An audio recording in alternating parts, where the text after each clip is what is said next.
Radio TV Publik Daerah Indonesia, lahir dari insan pewarta profesional, mengudara di bumi pertiwi, wujud ketahanan dan sumber informasi bangsa. Persada eratkan persatuan bangsa Indonesia, bukan semangat kebersamaan negeri, bangun daerah buat Indonesia tangguh, teguhkan komitmen jati diri bangsa. Persada ID, mencerdaskan kehidupan bangsa. Persada ID, bangun daerah buat Indonesia tangguh, korbankan semangat persatuan dan kesatuan untuk daerah maju Indonesia jaya. Singkirkan perbedaan, jauhkan pertikaian. Persada ID pilar budaya bangsa. Persada ID pilar budaya bangsa. Persada ID pilar budaya bangsa.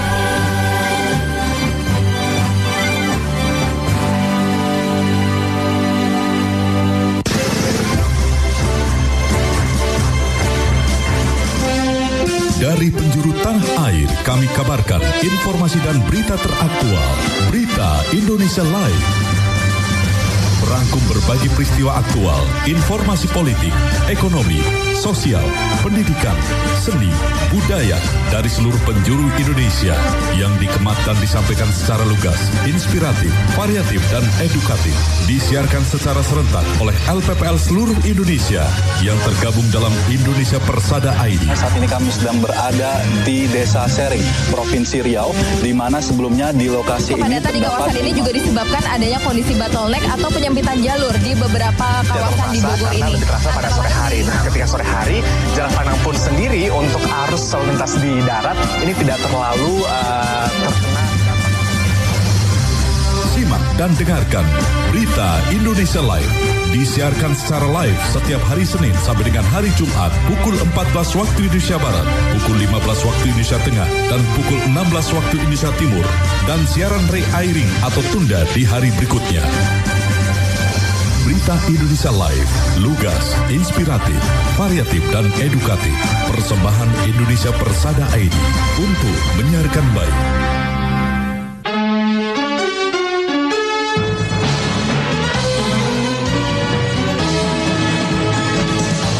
Indonesia Live merangkum berita-berita teraktual dari berbagai penjuru tanah air yang dikemas, lugas, inspiratif, variatif, dan edukatif. Redaktur Pelaksana Berita Indonesia Live, Gagak Krimang Kabupaten Blora Jawa Tengah, Sasarena Kepulauan Mentawai Sumatera Barat, Suara Ngawi Jawa Timur, Gemabungo Kabupaten Bungo Jambi, Tuba Bakyu Streaming Radio Kabupaten Tulang Bawang Barat Lampung.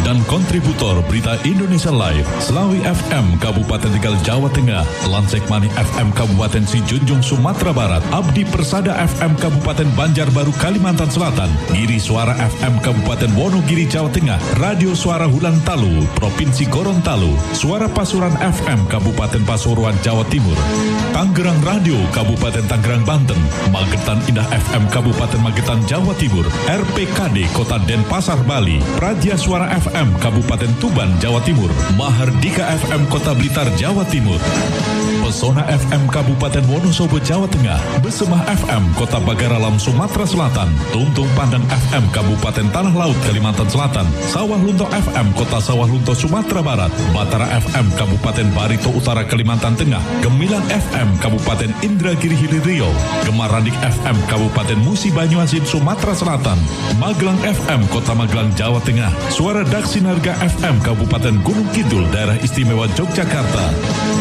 RTFM Kabupaten Temanggung Jawa Tengah, Gemilang FM Kabupaten Magelang Jawa Tengah, Suara Banjar FM Kabupaten Banjar Kalimantan Selatan, Langkiso FM Kabupaten Pesisir Selatan Sumatera Barat, Gema Sudirman FM Kabupaten Purbalingga Jawa Tengah, Suara Kota Mataram FM Kota Mataram Nusa Tenggara Barat, Mahardika FM Kabupaten Bondowoso Jawa Timur, Buana Asri FM Kabupaten Sragen Jawa Tengah, RPD Kutin FM Sangatta Kutai Timur Kalimantan Timur, Suara Pacitan FM Kabupaten Pacitan, Jawa Timur, Sonata FM Kota Bandung, Jawa Barat, Irama FM Kabupaten Purworejo, Jawa Tengah, Luhak dan Tuo FM Kabupaten Tanah Datar, Sumatera Barat, Radio Suara Anjuk Ladang FM Kabupaten Nganjuk, Jawa Timur, Suara Tabalong FM Kabupaten Tabalong, Kalimantan Selatan, Radio Suara Gresik Kabupaten Gresik, Jawa Timur, Gemasa Ijaan Kabupaten Kota Baru, Kalimantan Selatan, Suara Kampar FM Kabupaten Kampario, Jateng Gayeng Online Radio Provinsi Jawa Tengah,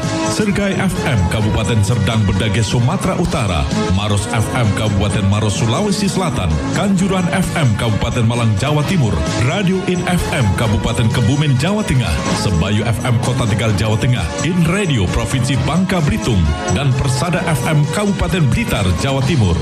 Berita Indonesia Live, lugas, inspiratif, variatif, dan edukatif. Persembahan Persatuan Radio TV Publik Daerah seluruh Indonesia, Indonesia Persada ID, untuk menyiarkan baik.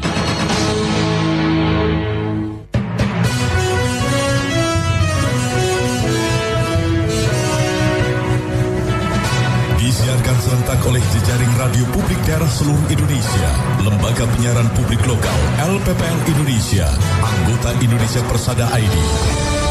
Berita Indonesia Live merangkum berita-berita teraktual dari berbagai daerah di tanah air, ekonomi, politik, pemerintahan, sosial, pariwisata, dan budaya. Bisa Anda simak setiap Senin hingga Jumat jam 9 pagi dan jam 2 sore waktu Indonesia Barat, jam 10 pagi dan jam 5 sore waktu Indonesia Tengah, jam 11 siang dan jam 6 sore waktu Indonesia Timur. Persembahan Persatuan Radio TV Publik Daerah seluruh Indonesia, Indonesia Persada ID, untuk menyiarkan baik. Assalamualaikum warahmatullahi wabarakatuh. Selamat siang dan salam jumpa pendengar. Saya Yoga Pratama dari LPPL Suara Pasuruan, Jawa Timur untuk Berita Indonesia Live, edisi Kamis 8 Januari 2026.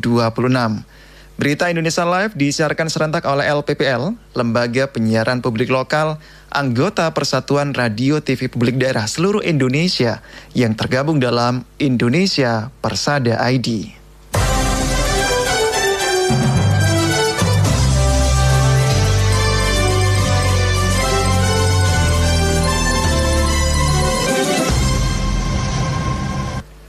Baik pendengar, saat ini kita sudah tersambung dengan rekan Rizky Amelia dari Irama FM Purworejo, Jawa Tengah, yang akan berbagi kabar Bupati hadiri perayaan Natal dan Tahun Baru bersama umat Kristiani. Rekan Rizky Amelia, silakan dengan laporan Anda. Baik pendengar LPPL Indonesia, pemerintah Kabupaten Purworejo berkomitmen untuk terus memperkuat kerukunan, toleransi, dan persatuan antar umat beragama sebagai fondasi pembangunan daerah yang inklusif dan berkelanjutan. Hal tersebut disampaikan Bupati Yuli Hastuti saat menghadiri perayaan Natal bersama umat Kristiani Kabupaten Purworejo di Ganesha Convention Hall pada Selasa 6 Januari 2026. Pada kesempatan tersebut, Bupati menyampaikan ucapan Selamat Natal kepada seluruh umat Kristiani di Kabupaten Purworejo. Bupati berharap perayaan Natal akan membawa damai sejahtera, semangat baru dalam kehidupan pribadi, keluarga, dan kebersamaan bermasyarakat. Baginya, perayaan Natal merupakan momentum yang serat dengan nilai-nilai kasih, kepedulian, pengorbanan, dan pengharapan. Nilai-nilai tersebutlah yang sangat relevan untuk terus dihidupi dalam menjaga kerukunan dan keharmonisan di tengah keberagaman. Lebih lanjut, kegiatan Natal bersama menurut Bupati sejalan dengan visi pembangunan Kabupaten Purworejo berseri, khususnya pada misi religius masyarakat yang menekankan penguatan kehidupan beragama yang rukun, toleran, dan saling menghormati antar umat beragama. Melalui kegiatan tersebut, Bupati melihat peran aktif umat Kristiani dalam mempererat tali persaudaraan, memperkokoh semangat kebersamaan, serta menjaga toleransi dan persatuan dalam kehidupan bermasyarakat, berbangsa, dan bernegara di Kabupaten Purworejo. Bupati juga menyampaikan apresiasi serta terima kasih kepada Badan Musyawarah Antar Gereja Nasional dan Asosiasi Pendeta Indonesia Kabupaten Purworejo serta seluruh panitia dan pihak terkait atas terselenggaranya Natal bersama dengan baik, aman, dan penuh kebersamaan. Demikian laporan dari saya Rizky Amelia dari LPPL Radio Irama FM Purworejo, Jawa Tengah untuk Berita Indonesia Live. Terima kasih untuk rekan Rizky Amelia dan selamat bertugas kembali. Berikut giliran informasi dari Radio Suara Anjuk Ladang, Kabupaten Nganjuk, Jawa Timur. Ada rekan Etna Laila yang akan berbagi kabar tasyakuran swasembada pangan. Kadis Pertanian tegaskan sinergi jadi kunci keberhasilan. Rekan Etna Laila, silakan dengan laporan Anda. Pendengar LPPL di seluruh Indonesia. Keberhasilan Kabupaten Nganjuk dalam menjaga swasembada pangan tidak terlepas dari sinergi kuat antara pemerintah daerah, penyuluh pertanian, petani, serta dukungan TNI dan juga Polri. Hal tersebut ditegaskan oleh Kepala Dinas Pertanian Kabupaten Nganjuk, Ida Sobiatin, saat menyampaikan laporan pada kegiatan tasyakuran swasembada pangan di Pendopo, Kecamatan Lengkong.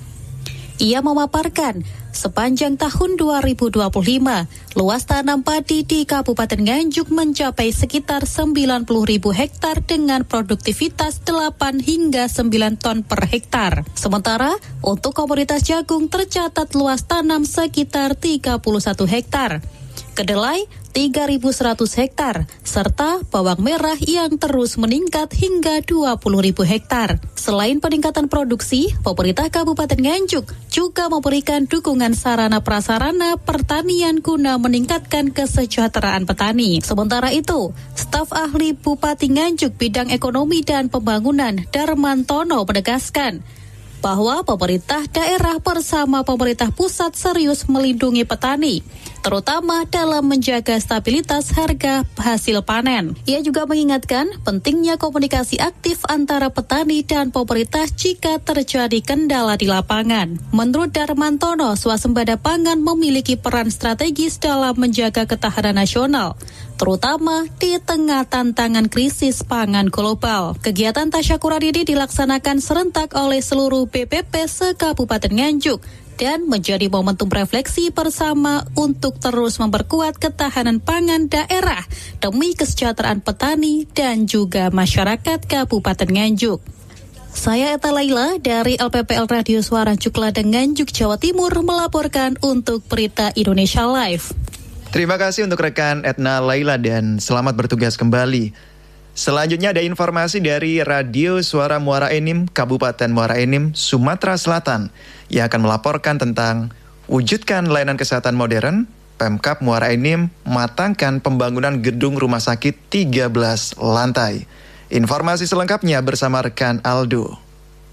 Pendengar LPPL Indonesia, pemerintah Kabupaten Muara Enim resmi mematangkan rencana besar transformasi kesehatan melalui paparan detail engineering design pembangunan gedung layanan kanker, jantung, stroke dan uronefrologi di Rumah Sakit Umum Daerah Dr. Haji Muhammad Rabain Muara Enim. Dalam rapat yang dipimpin langsung oleh Bupati Muara Enim Edison didampingi Wakil Bupati Sumarni pada Rabu 7 Januari 2026, ditegaskan bahwa dokumen Detail Engineering Design dan Feasibility Study hasil susunan konsultan PT Cipta Multikreasi telah rampung. Proyek strategis senilai 273 miliar rupiah ini direncanakan mulai berjalan pada tahun anggaran 2026 dan akan menjadi ikon infrastruktur kesehatan 13 lantai yang modern guna memenuhi standar pelayanan medis konferensi bagi masyarakat Bumi Serasan Sekundang. Dalam paparannya, tim konsultan menguraikan struktur bangunan yang mengedepankan efisiensi ruang serta integrasi fasilitas medis, termasuk perluasan kapasitas IGD dan ICU yang lebih modern. Bupati menekankan bahwa rampungnya dokumen perencanaan ini menjadi landasan kuat agar pembangunan fisik berjalan sesuai aturan hukum, transparan, dan dapat dipertanggungjawabkan. Selain itu, lanjutnya proyek ini akan menggunakan mekanisme pendanaan tahun jamak atau multi-years untuk memastikan kelancaran pengerjaan. Lanjutnya, pengoperasian gedung KJSU ini nantinya diharapkan mampu menjawab tentang kebutuhan layanan kesehatan yang terus meningkat, sekaligus mentransformasi Rumah Sakit Umum Daerah Dr. Haji Muhammad Rabain menjadi rumah sakit rujukan unggulan di tingkat regional.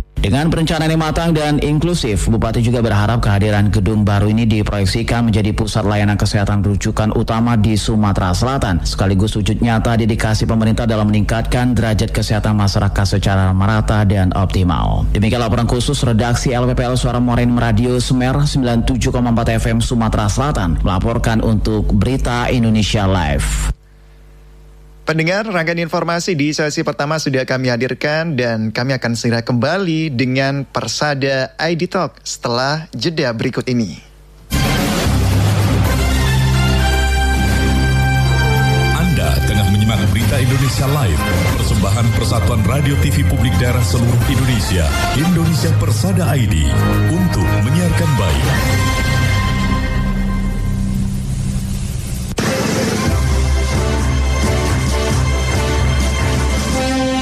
Dari penjuru tanah air, kami kabarkan informasi dan berita teraktual.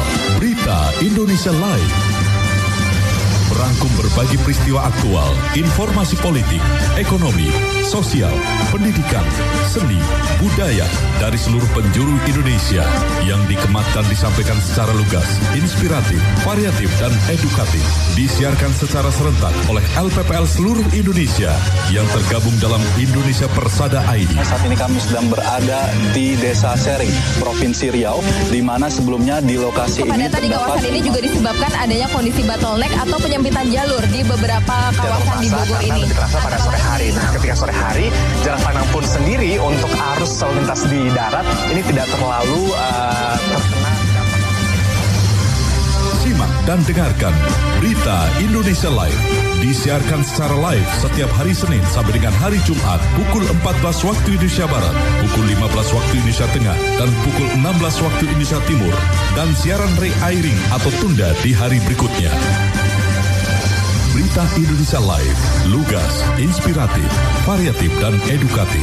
Persembahan Indonesia Persada ID untuk menyiarkan baik.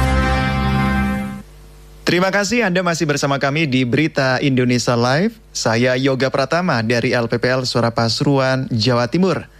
Untuk saat ini kita sudah sampai di sesi Persada ID Talk.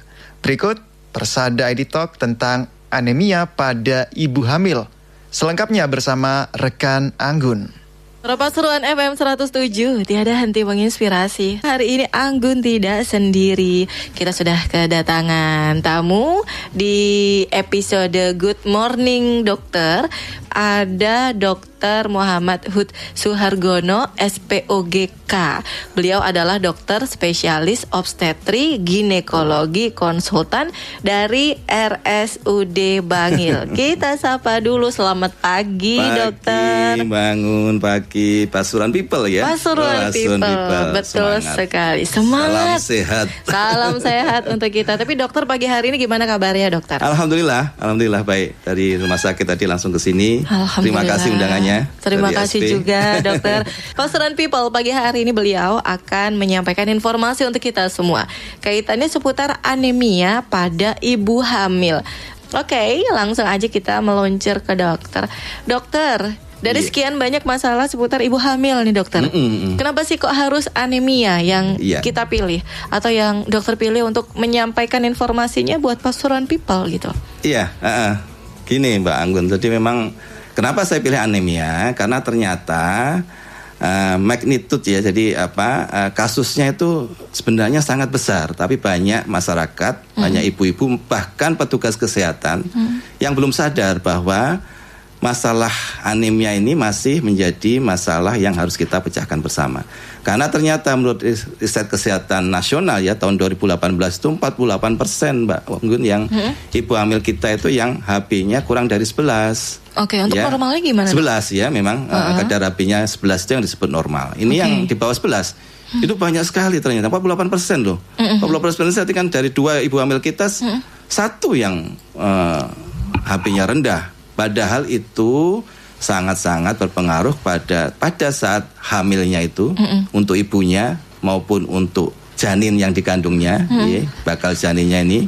Karena pada saat kehamilan itu kan kebutuhan terutama feros ini ya, HB, hemoglobin itu banyak terkandung di sananya adalah zat feros ya, zat besi. Ya, zat besi ini yang sangat diperlukan oleh janin untuk masa pertumbuhan. Di samping ari-arinya, plasentanya, kemudian pertumbuhan janin itu sendiri, pertumbuhan otak dan sarafnya. Ya. Walaupun tidak anemia, itu juga harus ada konsumsi tablet tambah darah.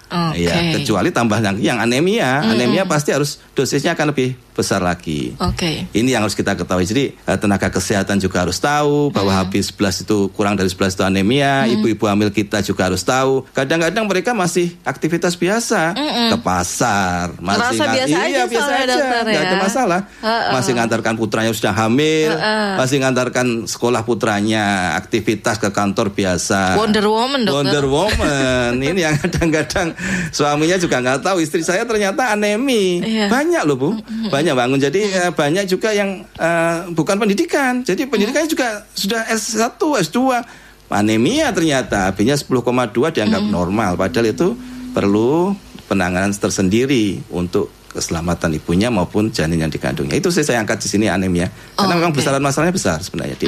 Berarti saat kita tahu bahwa kita sedang hamil, ini yang harus kita lakukan di awal adalah memeriksakan diri ke puskesmas atau ke dokter spesialis. Iya. Jadi gitu? Yang paling penting pada saat sudah terlambat menstruasi, kemudian pada kecurigaan hamil gitu ya. Wah, ini saya hamil ya, kelihatannya kan terasa mesti biasanya. Itu ya segera mungkin ke tenaga kesehatan, bisa Bu Bidan di puskesmas atau Bu Bidan praktek mandiri atau dokter spesialis boleh di rumah sakit boleh. Di trimester pertama standar dari Kementerian Kesehatan itu setiap ibu hamil di trimester pertama, jadi 13 minggu pertama, ya telat 2 minggu, telat 1 bulan itu masih 13 minggu pertama. Standarnya adalah dilakukan pemeriksaan USG untuk memastikan kehamilannya. Jadi USG itu sudah rutin dan diperiksakan laboratorium di trimester pertama. Screening awal ya. Iya, untuk memastikan anemia. Tadi yang diperiksa pada trimester pertama itu darah lengkap. Di situ ada hemoglobin kadarnya, ada urin lengkap untuk mengetahui apakah memang ada kelainan di ginjalnya atau ada resiko untuk preeklamsi misalnya. Kemudian diperiksa lagi gula darah. Gula darah acak untuk melihat apakah memang ada potensi ibu hamil tersebut angka diabetes mellitusnya. Kemudian dilihat triple eliminasi. Triple eliminasi itu apa? Untuk memeriksa apakah memang ada kecenderungan terjadi infeksi pada ibunya, hepatitis, kemudian sifilis dan HIV/HIV.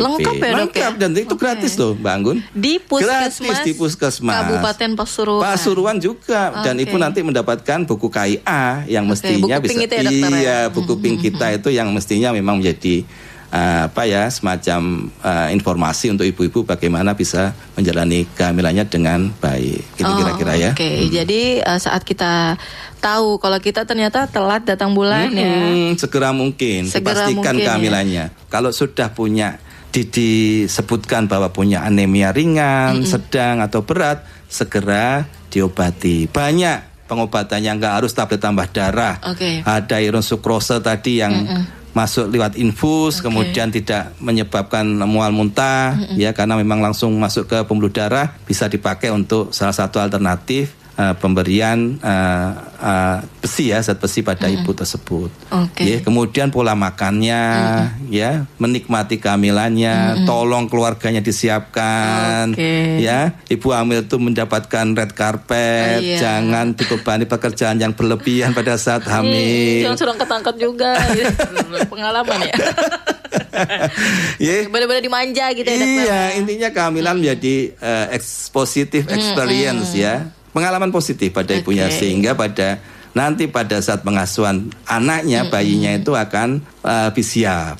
Kalau ibunya nyaman pada saat kehamilan dan persalinan, pasti merawat bayinya akan lebih siap juga ya, lebih bagus untuk persiapan menjadi orang tua yang baik. Itu kira-kira ya. Dokter, terima kasih banyak dokter. Sama-sama. Ya Allah, ilmunya sungguh sangat bermanfaat untuk saya juga, untuk Pasuruan People, untuk ibu-ibu di sana. Nanti kalau sudah siap hamil, monggo. Apa?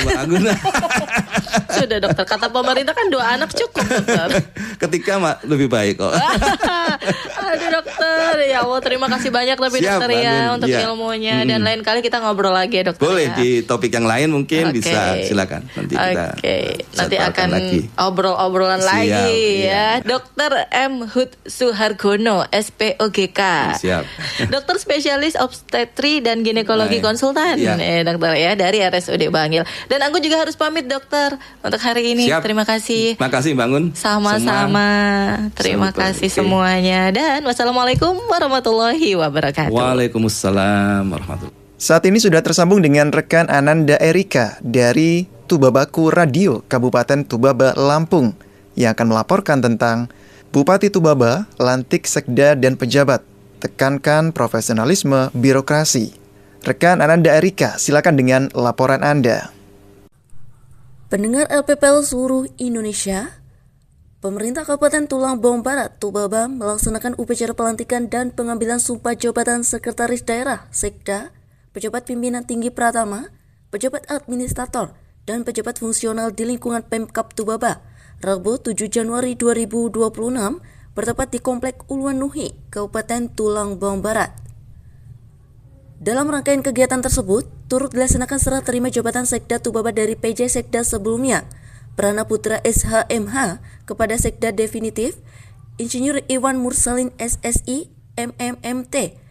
Serah terima jabatan ini menandai berakhirnya masa tugas PJ Sekda sekaligus dimulainya kepemimpinan Sekda definitif dalam mengkoordinasikan penyelenggaraan pemerintah daerah. Dalam sambutannya, Bupati Nofriwan Jaya menyampaikan ucapan terima kasih dan apresiasi kepada pejabat sebelumnya, khususnya kepada Ketua Dharma Wanita Persatuan yang telah mendampingi Sekretaris Daerah dalam menjalankan tugas dengan penuh tanggung jawab dan dedikasi. Bupati menegaskan bahwa jabatan Sekretaris Daerah dan pejabat struktural lainnya memiliki peran strategis sebagai motor penggerak birokrasi. Nofriwan menekankan pentingnya profesionalisme, kecepatan kerja, kedisiplinan, serta ketegasan dalam menjalankan roda pemerintahan. Di akhir sambutannya, Bupati berpesan agar seluruh pejabat menghilangkan ego sektoral dan fokus pada kolaborasi dalam membangun perekonomian serta kesejahteraan masyarakat Tubaba melalui berbagai program strategis daerah. Ananda Erika, Tubabaku, untuk Berita Indonesia Live. Dan selanjutnya ada rekan Iza dari Radio Suara Gresik, Kabupaten Gresik, Jawa Timur, yang akan berbagi kabar pelajar SMA di Gresik dibekali public speaking dan voice over melalui pelatihan dan lomba PWI 2026. Rekan Iza, silakan dengan laporan Anda. Pendengar LPPL seluruh Indonesia, pelajar SMA di Kabupaten Gresik dibekali kemampuan public speaking dan voice over melalui pelatihan dan lomba yang digelar di Skominfo Gresik bersama PWI Gresik. Kegiatan ini merupakan rangkaian peringatan Hari Pers Nasional dan HUT PWI 2026 yang berlangsung di Aula Dinas Pendidikan Kabupaten Gresik Rabu kemarin. Sebanyak 83 pelajar mengikuti pelatihan public speaking, sementara 52 pelajar ambil bagian dalam lomba voice over. Peserta berasal dari berbagai SMA di seluruh wilayah Kabupaten Gresik. PLT Kepala Dinas Komunikasi dan Informatika Kabupaten Gresik, Johar Gunawan, mengapresiasi kegiatan ini sebagai upaya membuka wawasan pelajar terhadap dunia komunikasi, media, dan jurnalistik sejak dini. Sementara itu, Ketua PWI Gresik, Denny Ali Setiono, menilai kegiatan ini sebagai bentuk peran pers dalam menggali potensi generasi muda, sekaligus menghadirkan ruang belajar di luar kelas formal. Saya Iza, Suara Gresik, melaporkan. Pendengar, kami akan kembali untuk sesi yang ketiga.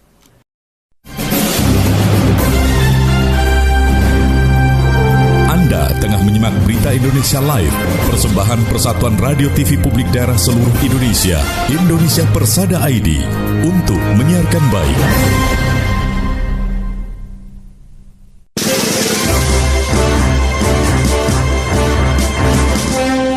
Dari penjuru tanah air, kami kabarkan informasi dan berita teraktual. Berita Indonesia Live merangkum berbagai peristiwa aktual, informasi politik, ekonomi, sosial, pendidikan, seni, budaya dari seluruh penjuru Indonesia yang dikemat dan disampaikan secara lugas, inspiratif, variatif, dan edukatif. Disiarkan secara serentak oleh LPPL seluruh Indonesia yang tergabung dalam Indonesia Persada ID. Saat ini kami sedang berada di Desa Sering, Provinsi Riau, di mana sebelumnya di lokasi ini kepadatan di kawasan ini juga disebabkan adanya kondisi bottleneck atau penyempitan jalur di beberapa kawasan di Bogor ini. Lebih terasa pada sore hari. Nah, ketika sore hari, jalan pandang pun sendiri untuk arus lalu lintas di darat ini tidak terlalu terkena dampak. Simak dan dengarkan Berita Indonesia Live. Disiarkan secara live setiap hari Senin sampai dengan hari Jumat pukul 14 waktu Indonesia Barat, pukul 15 waktu Indonesia Tengah, dan pukul 16 waktu Indonesia Timur. Dan siaran re-airing atau tunda di hari berikutnya. Berita Indonesia Live, lugas, inspiratif, variatif, dan edukatif. Persembahan Indonesia Persada ID untuk menyiarkan baik. Pendengar, Anda masih di Berita Indonesia Live. Saya Yoga Pratama dari LPPL Suara Pasuruan, Jawa Timur. Selanjutnya pendengar, ada laporan khusus dari redaksi BI Live oleh rekan Aan Kasianto. Silakan laporannya, rekan Aan Kasianto. Pendengar LPPL Indonesia, Kementerian Energi dan Sumber Daya Mineral (ESDM) menyatakan bahwa eskalasi geopolitik Amerika Serikat Venezuela belum berdampak signifikan terhadap pasokan bahan bakar minyak atau BBM di Indonesia. Direktur Jenderal Minyak dan Gas Bumi Kementerian ESDM, Laude Sulaiman mengatakan, pemerintah belum melihat dampak langsung dari situasi di Venezuela terhadap pasokan maupun harga BBM pada saat ini. Hal ini dikatakan oleh Laude usai penutupan Posko Nasional Sektor ESDM Nataru 2025-2026 di Jakarta pada Senin lalu. Laude menambahkan bahwa pemerintah tetap melakukan langkah antisipasi dan pemantauan perkembangan situasi, termasuk potensi dampaknya terhadap harga minyak dunia. Sementara itu sebelumnya PT Pertamina International Eksplorasi dan Produksi (PIPP) dalam tanggapan resmi menyatakan perusahaan merupakan pemegang saham mayoritas dengan kepemilikan 71,9% pada Maur dan Prom atau MNP yang salah satu asetnya berada di Venezuela. PIPP menyatakan bahwa berdasarkan pemantauan yang dilakukan hingga saat ini tidak terdapat dampak terhadap aset dan staf MNP di Venezuela. Perusahaan juga menyampaikan terus untuk melakukan pemantauan secara cermat serta menjalin koordinasi berkelanjutan dengan Kedutaan Besar Republik Indonesia atau KBRI di Caracas sebagai langkah kehati-hatian. Laporan khusus redaksi Aan Kasianto untuk Berita Indonesia Live. Selanjutnya kita beralih ke Luhak Nantuo FM Kabupaten Tanah Datar, Sumatera Barat. Ada rekan Oji yang akan melaporkan tentang Wabub dampingi Sestama, tinjau pembangunan Huntap dan Huntara. Rekan Oji, silakan laporan Anda. Baik, pendengar LPPL seluruh Indonesia, Wakil Bupati Tanah Datar Ahmad Fadli dampingi Sekretaris Utama atau Sestama Badan Nasional Penanggulangan Bencana atau BNPB Rustian meninjau progres rencana pembangunan hunian tetap atau Huntap dan hunian sementara atau Huntra Rabu kemarin 7 Januari 2026. Saat mengunjungi lokasi rencana pembangunan Huntap di Ladang Lawe, Kecamatan Rambatan, Rustian meminta pemerintah daerah bergerak cepat dalam pembebasan lahan untuk pembangunan Huntap. Setelah itu Rustian juga meninjau pembangunan 23 unit Huntara yang direncanakan di Padangkunyi, Nagari Bunga Tanjung, Kecamatan Batipuh. Sesama BNPB Rustian berharap dikebut agar lebih cepat tuntas. Hal hampir sama juga disampaikan Rustian saat mengunjungi lokasi pembangunan 15 unit Huntara yang terletak di dekat kantor Camat Batipuh. Sementara itu pendengar, Wakil Bupati Ahmad Fadli menyampaikan terima kasih atas kunjungan Sestama serta bantuan dari pemerintah pusat untuk pembangunan Huntara ataupun Huntap.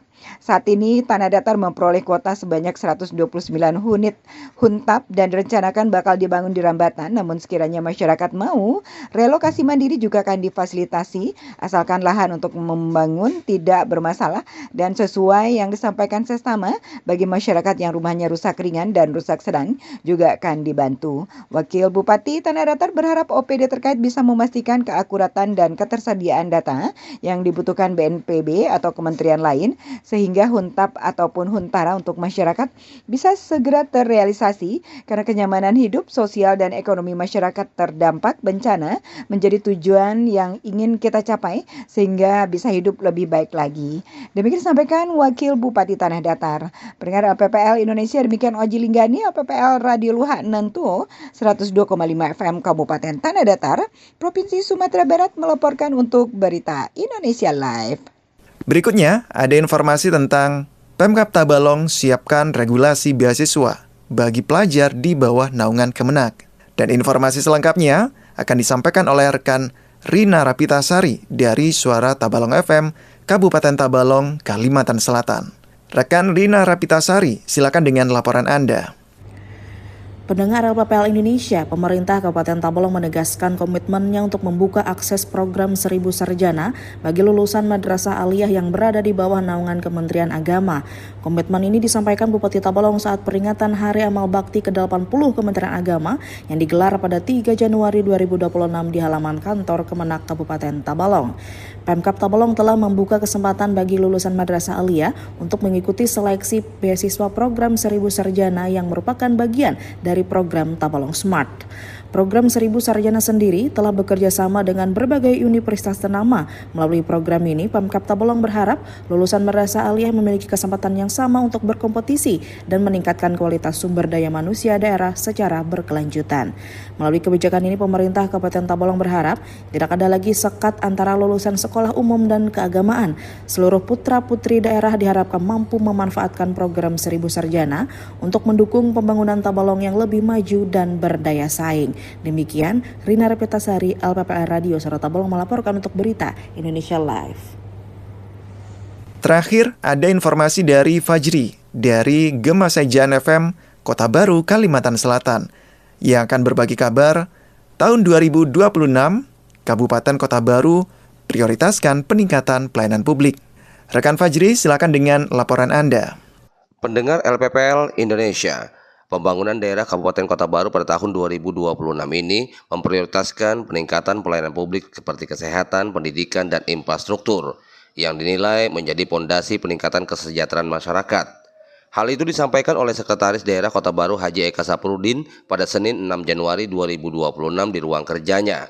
Sekda Kota Baru Eka Saprudin memaparkan untuk program kesehatan, pemerintah daerah melanjutkan pembangunan rumah sakit Stagen dengan target rampung tahun 2026. Bidang pendidikan, pemerintah daerah melakukan peningkatan kualitas sumber daya manusia, diantaranya penyaluran beasiswa, bantuan seragam sekolah, serta pengembangan program studi di luar kampus utama Universitas Lambung Mangkurat di Kota Baru. Selain itu, Pemkab Kota Baru juga mempercepat transformasi layanan berbasis teknologi di SKPD dengan sistem digital, agar pelayanan menjadi lebih efisien, transparan, dan mudah diakses masyarakat, dan pentingnya koordinasi lintas sektor serta kolaborasi dengan pihak swasta guna mendukung pembangunan yang berkelanjutan, yang mana tetap mengacu pada visi dan misi Bupati dan Wakil Bupati Kota Baru. Program-program yang telah berjalan sejak 2025 akan dilanjutkan pada 2026 untuk menjaga kesinambungan peningkatan pelayanan publik. Demikian Fajri, LPPL Radio Gema Saijan FM Kabupaten Kota Baru, Kalimantan Selatan untuk Berita Indonesia Live. Rangkaian informasi sudah kami sampaikan di ruang dengar Anda. Saya Yoga Pratama dari LPPL Suara Pasuruan Jawa Timur bersama tim redaksi yang bertugas hari ini mengucapkan terima kasih. Wassalamualaikum warahmatullahi wabarakatuh. Sampai jumpa.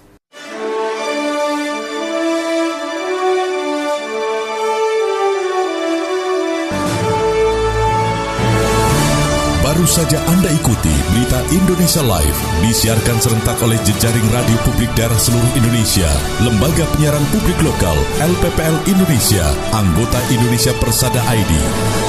Berita Indonesia Live, lugas, inspiratif, variatif, edukatif, persembahan Persatuan Radio TV Publik Daerah seluruh Indonesia, Indonesia Persada ID, untuk menyiarkan baik.